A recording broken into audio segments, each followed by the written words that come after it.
Hello everyone. Ayan po yung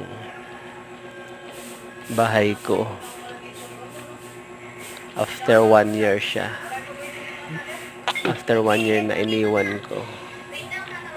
Yan po. Ang laki na ng nasira. Grabe. Yan, tumutulo na yan sa loob eh. Yan. Yung itsura niya. Ang hirap ngayon kasi medyo maulan din dyan sa amin.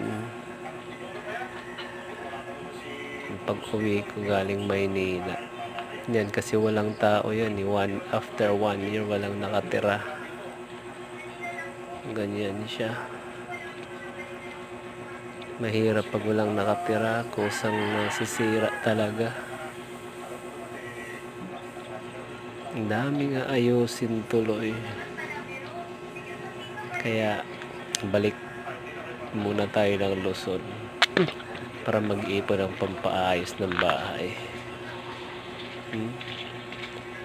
Dati ang linis-linis niyan nung may tao pa nung nandiyan pa ako. Ayan, sa loob. Nandiyan pa yung mga gamit ko. Hindi pa naayos. Yung ilaw dyan, solar. Naka-solar lang.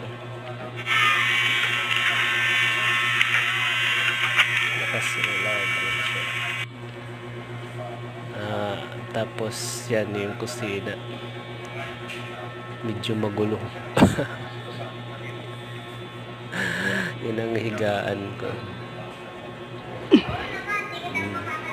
Yeah. Thank you guys for watching. Keep watching guys. And please subscribe my YouTube.